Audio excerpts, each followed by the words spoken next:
When I tell people I work in climate and energy policy for a think tank, one of their first questions is often, so what do you actually do?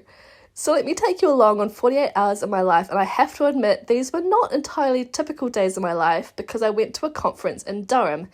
Now, I probably go to a conference every month or so it's not that out of the ordinary, but still slightly interesting, so I thought I would take you along. The conference was about transitioning away from fossil fuels, and it was super interesting. I work on the stuff for my job, but was still able to learn new things from everyone there.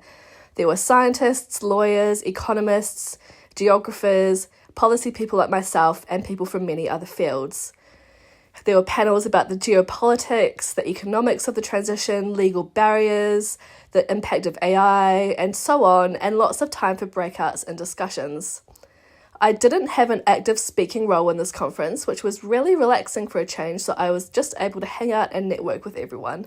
And speaking of networking, I have to say I used to hate networking, especially back when I was an undergraduate student. I used to find it so awkward, but now I really enjoy it. It's just fun to get to know people and hear about what they are interested in. Now, the conference was also about preparing for a bigger conference in April that will be hosted by Colombia and the Netherlands, which will also be all about the transition away from fossil fuels. That one will be a diplomatic conference, which is to say it will be intergovernmental, but it will also have academic and civil society chapters, and maybe about a quarter of the people who were at this conference in Durham will also be going to Colombia in April. So these 2 days were partly about equipping those people with a strong mandate. All in all, it was a good time. I enjoyed the conference a lot.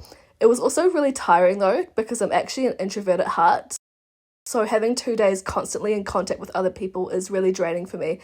And I have to say, the day after I got home, I did next to nothing and I loved every second of it. Anyway, let me tell you about one of the most interesting panels I attended. There was a panel about the economics of the transition, which talked a lot about fossil fuel subsidies, which is basically when governments put taxpayer money into making fossil fuels cheaper. Lots of governments at the moment are wanting to do this because of the Iran war and the closure of the Strait of Hormuz, which is making fossil fuels more expensive. I asked the question, what are the concrete alternatives to fossil fuel subsidies that can support people rather than fuels? And the answer is really to support people in other ways. For example, targeted and direct cash transfers can be really effective. Another option is to subsidise renewables and electrification, so things like heat pumps and electric vehicles, which cuts demand for fossil fuels at the source.